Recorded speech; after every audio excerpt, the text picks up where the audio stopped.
Hey guys, welcome to Living in South Florida Does Not Suck. This is Andrew Burr from the Andrew Burr Group at the Kai's Company. We can't wait to get started. Hey everybody, welcome to another episode of Living in South Florida Does Not Suck. My guest this week is Mickey Smith of Lesser Smith. And in case you didn't catch that, his name is in the title, which means he's a partner, which is generally a good thing. I am the last one there, but I'm there. That's right. Well, being there is better than not being there. So, yes, sir. Mickey, real quick to get started, because this is about South Florida. How did you? Because you're a West Virginia guy. Yes. How did you get to South Florida? Like, what brought you here, and what kept you here? Yeah, great question, Andrew, and thanks for having me. Do I have to buy a house to leave? No. Good. No. I grew grew up. It'd be up. nice. It would be nice. But no, you don't have to. Okay. So. I grew up in West Virginia. I went to college in Virginia at Virginia Tech. Okay. Went to law, so I just kept going south. I went to law school in North Carolina at Duke in Durham, and then my first job after law school was in Tampa. Is Duke considered? It's not considered an Ivy League school, but there's is it or is it? It's an ACC school. It's an ACC school. Yeah. Because somebody was asking me, they're like, "Oh, Duke, that's an Ivy League school," and I'm like, "I don't think so," because one of our scholarship recipients. Mickey's part of the Wellington Rotary Club, my Rotary Club, and we give scholarships to our Interact kids. And one of our Interact kids just got accepted to Duke, and somebody was asking me, "Is that an Ivy League school?" And I'm like, "I don't think it's an Ivy League school, but it definitely has cachet, right?" I would think so. Yeah. So where would Duke rate? I don't know. It's a top 10 law school. Top 10 law school. Okay, cool. Yeah. And it's not just law, because she's not going for law; she's going for something else. But it's a good school, in my opinion. Awesome. I am biased, but I think it's a good school. Well, no, that's what I've heard. I didn't know if it was. I knew it wasn't Ivy League, but I didn't know if there was another. Well, did you know the Ivy League is just an athletic league? Yeah, I actually did, but it's become a moniker of prestige. It certainly has. So I thought Duke might have been affiliated with some other moniker of prestige, but whatever. Happy to have people think that. Go Blue Devils! All right, so I'm sorry, I digress. Let's start. All right, so then you continued law school after Duke. You went where? We worked in Tampa. I worked in Tampa. Brought you to Tampa, okay. You worked in Tampa. Okay. My wife kind of grew up in Tampa. Her dad was in the Air Force, and that was his last station. Okay. MacDill Air Force Base. In 1991, I had an opportunity to move to Palm Beach County. I came down. Liz had to come down 6 months later. She was teaching, so she had to finish the school year out. And we were here about a year and moved to Wellington in 1992. Okay. So I've been to Wellington ever since. Pretty long time. Yeah, not bad. So what was your little sojourn there? Do you remember where? I mean, obviously you remember. Where did you live in between? What was your first stop in Palm Beach County? West Palm Beach. Okay, yeah. So you've seen the growth and stuff, obviously, that has been going on and whatnot. Tremendous. It's amazing. They just released some plans for the newest high rise, and it's going to be it's going to be a full on high rise down in West Palm. West Palm Beach. Sure. Because when I first got here, I think the tallest building in West Palm was. There's one that was built in the 70s. It was kind of a tall, but most of the tall buildings were maybe 15 stories. Yeah. There's one that's over by the Bend, that white one that's down there. The weird. There's a Darth Vader building over in that area. Yeah, but the Vader building's new. I mean, I'm talking. That was here when I got here in '91. Was it? Yeah. I don't remember. Well, I got here in the late '80s. I don't remember that being there. Maybe it was. But anyways, there wasn't a ton of tall buildings. Now there's going to be a whole bunch of tall buildings. Let's put it that way. It's unbelievable. Which is it's kind of cool. But and part of that is because we've had such an influx of like the headquarters for companies.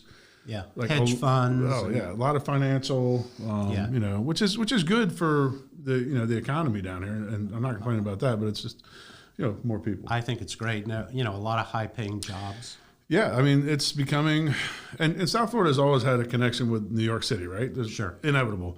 We are definitely, and Miami has its niche. We have ours, but it seems like all the big New York businesses have moved to South Florida and particularly Southeast Florida, and they've kind of went it's a word, I don't know why I use this word. I can never say it right. Compartmentalized. Yeah. Compartmentalized. In Miami, and then sort of Boca, West Palm. We got a huge medical research component here. Particularly when Scripps moved in, and then we got Max Planck and all that kind of stuff. I think it's exciting. It is exciting, and it's definitely helped our economy down there. We're burgeoning. One of the reasons that people are moving here too is because in the United States right now, a lot of places the economy is faltering a little bit. Yeah. And it's really not here. And, South Florida has always kind of been its own economic engine and stuff like that. But the drivers have changed because there used to be what they call the tripod, right? We had agriculture, which were still huge. Palm Beach County is one of the biggest agricultural counties Which in so the many United States. people don't know. Nobody has any idea. We pump out a lot. And it's, Palm Beach County is vegetables, really. Vegetables and fruits. That's what we do. But we do a lot of it out in the glades and stuff like that. And then obviously sugar, right? So, but agriculture is still, I think it's still number one. Tourism is number two, and construction was number three for decades, and it still kind of is. Yeah. But now we're getting to the point where we have to add these other income generators in, and financial companies are definitely a big part of it. The medical, any medical, and it's not just like hospitals and doctors and stuff like that. We definitely have a lot of those because we have a big retiree community. But the research components are there's a bunch of huge research companies down here. And almost everybody, Cleveland Clinic, everybody you can think of, they all want to be here. Hospital for special surgeries. They're all coming here. It's crazy. So and that's great. And like I said, it does definitely drive the economy. And I had something planned, but it went away. So I'm going to just segue into this. Your business now, Yes. Leslie Landing Smith. You guys are primarily personal injury attorneys, or do you have a much broader line? Because although I've known you for a good bit and I like you a lot, I really don't know exactly what Leslie. So give me a little. And how has the growth affected your growth? Because I know it has. Right? Good questions. All we do is personal injury and wrongful death. So I always tell people, you're the guy I hope you refer your neighbor to. I hope you don't need me yourself. Because if you need me, you've been involved in an accident, you've been injured, or God forbid, something worse. Right. That's all we do. We have been in Palm Beach County for 96 years. We have offices in Boca, West Palm, Wellington, and Stewart. And I work primarily out of West Palm and Wellington. Right. So we're a little different than 99.9% of the firms that do personal injury because we don't advertise. We don't do billboards. Yep. We don't do TV. We don't do, every one of us are involved in the community and in organizations in the community. And we think it's an obligation and a duty and a joy really to be able to give back to the communities we represent. And there's no doubt that Mickey himself is one of the most philanthropic people that I know. We actually are wrapping up our annual raffle, which, can we talk about this? Sure. All right. I just want to make sure we're not getting, crossing the lines. So, anyways, we do a charity raffle that Mickey sponsors, and he basically, his company, they put up the prize money, which is $5,000. We sell 300 tickets for $100 a piece, and 100% of the proceeds go directly to our kids-related charities, whether that be scholarships. We've got several other ones that we do. Lord's Place. Well, Lord's Place isn't necessarily specifically kids, but the family campus. And we have some other kids back to basics. Dictionaries. Dictionary projects. So we have a ton of just kid-related local charities, and 100% of those proceeds go to those. And that's it's one of our. It's not our largest fundraiser, but it's one of our more successful and easy fundraisers because Mickey just does it all, which is great. I wish that were the case. No, you do. I convince everybody to take the tickets and sell them. You carry all the weight, and your company supplies the prize money. So we appreciate you for that. Yes, for some reason, somebody, and once again, people ask me questions like, I'm the oracle of whatever. I don't know everything, and I don't know a lot, to be honest with you. Well, a lot of people do. Because hey, does Mickey's company do, I'm like, I don't know. Like, I think it's just personal injury, but now I know. No, it's just personal injury, so don't ask me anymore. What I always tell people, Andrew, is if you need a lawyer, come and talk to me. Most of the time, we're probably not going to do what you need, right? But we know who is good, who does what you need. So yeah, and that's a great thing too, because it's the same thing with realtors. I mean, it's very rare, but I have people come to me, and sometimes I'll say, look, I'm not the right guy for you, but, Don Gross or something, like, whoever, this is the right person because I don't really service that thing or whatever it is. And I think that's just a better way to do business in general. And eventually it all comes back to you, but it's eventual, right? I forgot to congratulate you. Congratulations on moving the Andrew Burr Group to the Keyes Company. The Keyes Company, yep. So we're at the Keyes Company. Everybody thinks it's Keys because it's Keyes, but it's Keyes. So Keyes, sing it from the skies. That's what I've been telling my agent so that we all know how to say the name right. I was one of those people. I told you. Yeah. But then after you told me, and when I saw it in writing, it's K and I's. Keyes. Yeah, it makes sense. Yeah, it does. It doesn't make sense that way. But when you first see it and when you first read it, it doesn't. And then I thought it was Keys. Listen, my wife's maiden name Kiess, Keys. You'd think that's Keyes, but no. Right. So, anyways, yeah, look, it's congratulations. Thank you. I appreciate it. It was the right move for us. It was the right move for our customers, and I'm super excited about it. You guys will be hearing a ton more about that coming up. We're going to do a grand opening on May 4th, actually. From 4:30 to 6:30, you should be getting your invitations here. Free drinks. Free drinks. Yeah, I'm gonna get a cheese border. Nice cheese border. I want to keep it local with the cheese border family here. We're gonna do that sort of thing. Yeah, absolutely. And man, it's a gorgeous office. So I've driven past it a million times, but you look at it and it's just it looks like a real estate office. You go inside, it's nice, man. They got some leather couches that make a lawyer proud. So anyways. Back to the reason at hand here, which is living in South Florida does not suck, and we've really digressed a lot from that already. So you get down here, right? You and Liz move to Wellington, and you're like, awesome, we're here. What are we going to do? Not work related. What are we going to do, and what do we do then, and what do we do now? Because it always changes. So when you first got down there, what did you do all the time that you were like, this is awesome? Relatively soon after we moved here, we both got into skydiving. And we ended up doing that I did it a little longer than Liz. I think I did it for 15 years. Wow. And that was... How many jumps? Liz has, I think, 1,200, and I had a little over 2,800. Wow. So we did that pretty hard. And we'd go out to Clewiston. We would... We'd also travel with it. We would take vacations and go different places, but kind of got burnt out on that after a while. Yeah, 2,800. Anything you think it's starting to get a little. It was still fun.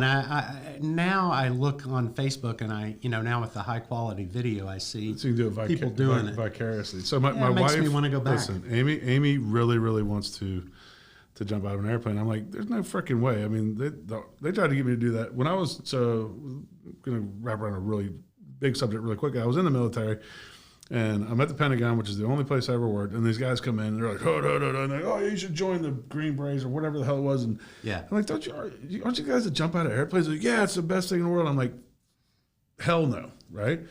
I won't even go take her. Like, the reason she hasn't done it is because I won't go take her, and I keep saying, get somebody to go take you, like, find a friend, go. I am not going to go put her, and I'm not going to stand there on the ground and go, all right, let's see if she makes it. Just not, I don't know. Something to me, it just seems so wrong. But between you and Liz, you got, 4,000 jumps? Is that the math right there? Something like that? Yeah. So it's not. Obviously, you make it most of the time. No, it's, they used to always say the most dangerous part is the drive out to the drop zone, which is probably quite true. Especially, especially with some of the drivers here. But we got into golf after that. I had played golf some in my earlier years, and we did that for a number of years, and kind of realized the frustration wasn't worth it. So we got out of that. Liz got into tennis. I'm looking for the next thing. I've, hanging out by the pool has kind of been my next thing. Pickleball seems to be the. Yeah, it's like tennis, but not really. I think it's tennis for lazy people, kind of. Well, maybe the court's way small. The court's way small. You don't have to run as far. Yeah, it doesn't seem like they hit the ball as hard. It seems like a little bit of a fad to me. I don't know, but everybody loves it. Fad. What do I know? It was a fad. They're spending an awful lot of money on it. They're building pickleball. Like every tennis court is turning into a pickleball court now. Yeah. We get down to Key West and we stay at the Casa Marina, my favorite Hilton product that they're getting ready to close and do a $70 million renovation on. I hope they don't screw it up.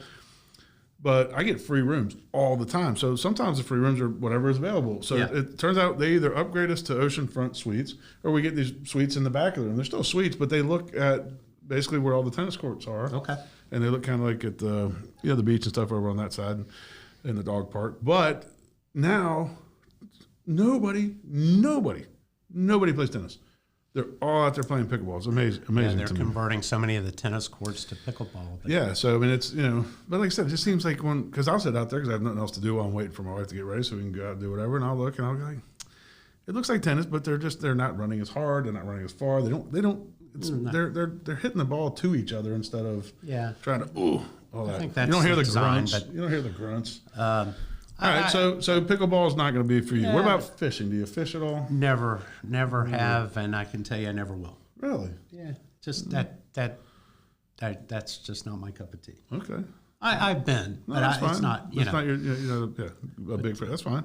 Hey, not everybody likes to smell like fish guts and. Well, it's whatever. like, you got people here who love golf, people who hate golf, people who love fishing, people that don't. There's so many choices. There I think is. that's what's special here, and it's just, where else can you go out in bare feet in December and sit by the pool and have a cocktail, or That's true. So- it's paradise. That's what I think. Listen, I got a perfect answer for you. Next time me and Scott go out fishing, just come and drink. You don't have to fish. You just sit out and drink on the boat. That's what it ends up happening half the time anyways, because especially if the fishing ain't any good. That's funny. You just end up drinking and you hit the store and you lie about what you didn't catch. Hey, look what we got. That's funny. Particularly in the Keys. Sometimes in the Keys, we don't even get, onto the boat. It's like, But I tell you, a big advantage I think of South Florida that people thinking about moving here may not have considered. Everybody knows the beach and this, that, and the other. Is the climate for doing business is good, I think, but also the ability to integrate into the local community, both on a personal and business level, is something here you can't do in all parts of the country because there's so many transplants here, as we both know. Yep. You're not looked askew if you just moved here from Illinois or New York, or because there's so many people like you, and people are so welcoming here, I think, of people who are moving here. I think a big part of it is because people here in the business climate like the fresh, new, like it's invigorating, and it's not the same people doing the same things the same way all the time. And I think it's really positive for for the local business climate. And as you said, here, particularly like in a town like Wellington, you become integrated into Big time. Wellington's a very small town at heart. Big time. And we got a lot of stuff going on. You got the equestrian stuff. There's a ton of stuff going on, but at heart, it's a very small town. And, it's impossible to say everybody knows everybody because we have a lot of people that live here. But I would say that in the movers and shakers category. Oh, I just watching your podcast, I see Mark Eli. Well, that's my travel agent. I see Scott Armin. Well, he's my pest control guy. I'm trying to think who else, but they're all people, I deal with. Yeah. And there's a certain amount of that is, we are growing and there's more people and it's more diversified and like that. But even in the spectrum of, let's say the mayor, Ann Gerwig, who I'm going to invite on to here pretty soon. She was out traveling. Who will be picking our raffle ticket? Oh, that's right. She'll be there. I'll talk to her soon. Thursday. Yeah, that'd be awesome. But the thing is, she's very approachable. All of the city council, like it's not like New York City where your chances of going and seeing the mayor are pretty damn slim. You're not going to say, hey, Bloomberg. I don't even know who's the mayor there now. I don't know now. Let's just say it's Bloomberg because that's the only mayor I can remember. That's not him, but I don't know. Well, the whatever. guy's That's the name. only one I can remember. You're not going to say, "Hey, Mr. Bloomberg, can I stop by for whatever?" And they're going, "Oh yeah, sure, stop on in." But that's the way it really does work down here. No, and Andrew, to that point, what attracted us to Wellington when we moved out here? We were how old? Early 30s, barely over 30. And people would say, "Oh, you're equestrian?" No. Yeah. Do you have kids? They're a great kid place. No, we don't have any kids. Oh, are you on one of those large lots? No. Well, why did you move there? And my answer has always been the same. It felt like a town to me. It felt like a hometown to me. Yeah. Now, it's much bigger now, but I think one thing that has remained is that feeling of being a town. If you want to be connected, there are plenty of opportunities. If you don't, fine. But, if you want to be a part of this town, it's easy to do. And we have a huge diversity of, like you said, the big lots, the little lots, the small houses, and the big. There's a ton of everything. But anyway, so Wellington is very diverse, and the people get surprised because people either hear one of two things usually about Wellington. They're like, "That's where Bill Gates lives," Well, that's where it's Super rich. Super rich, and there is that aspect of it, but it's also very much a bedroom community. And once again, much like a lot of areas here, I mean, we've kind of become a micro hub for this medical sort of mix of not just services, but also a lot of the newer companies that have moved in are those sort of research or at least quasi research type things, or they're super specialty medical.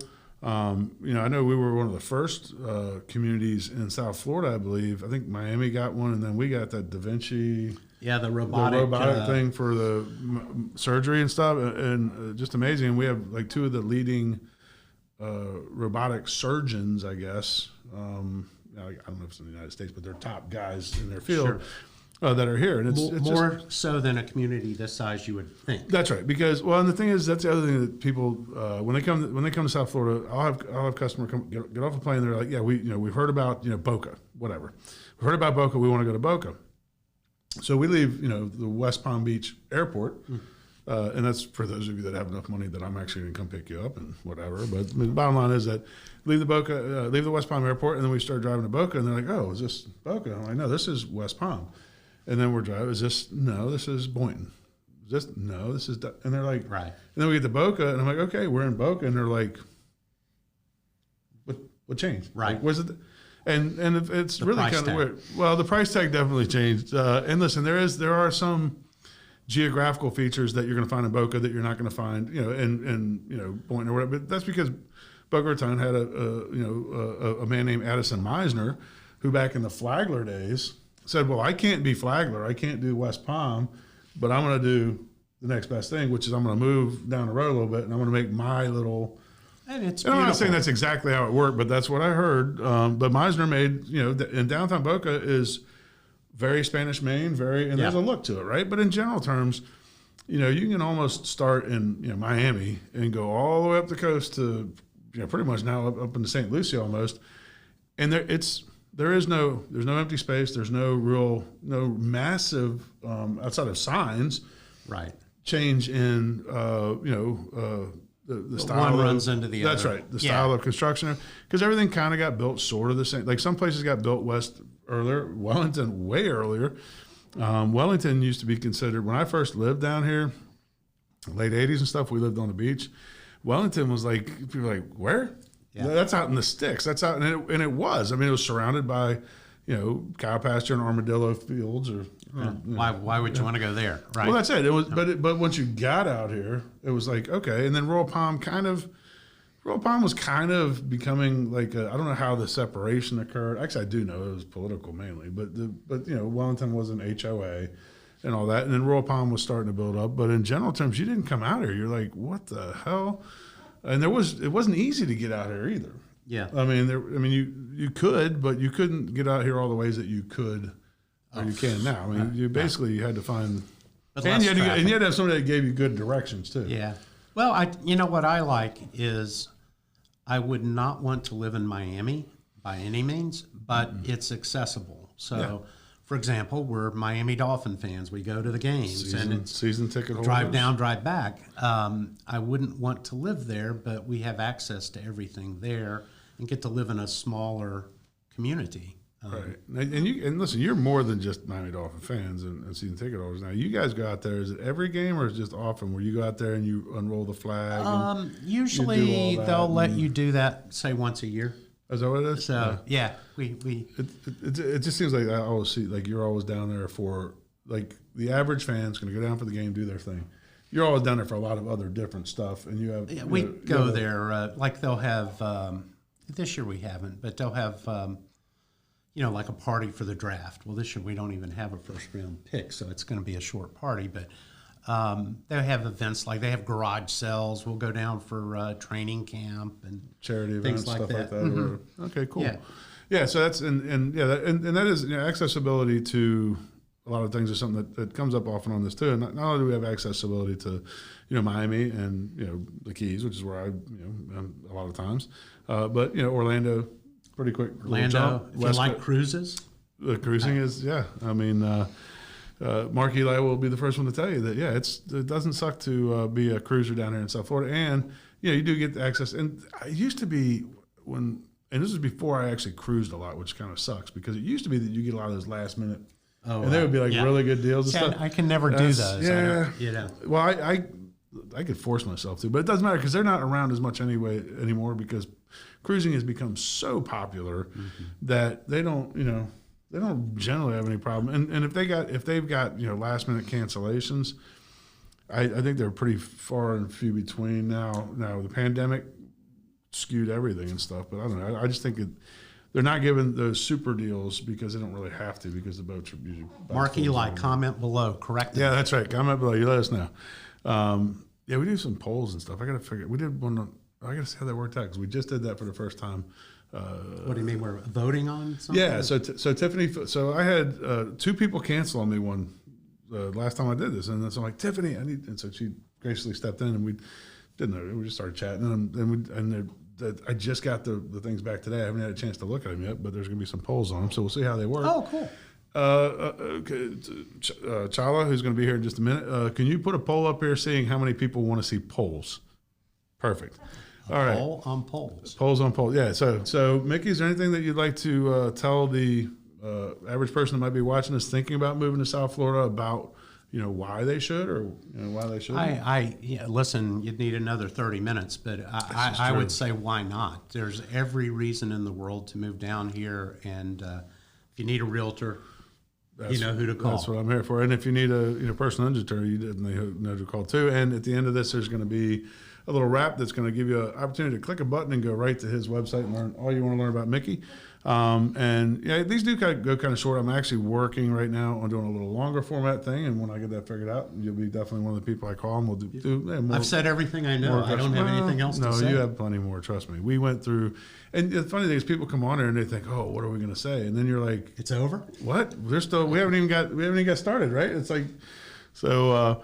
But thank you again, Mickey. Thank you for being on. We'll definitely have you on again. Thank you for being the wonderful, kind person that you are and being so generous with not only your time but your money. Just trying to be like you, man. No. I'm not even close to being just trying to be like you. So. All right, guys. We will see you on the next one, and thank you very much for tuning in. Hey, guys. Thank you so much for tuning in to Living in South Florida Does Not Suck. Please remember to subscribe. Hit the bell. I'm not sure what the things are going to be, but like it on Facebook, share it with your friends, spread it amongst the world. Thank you so much. We look forward to seeing you here again for the next one.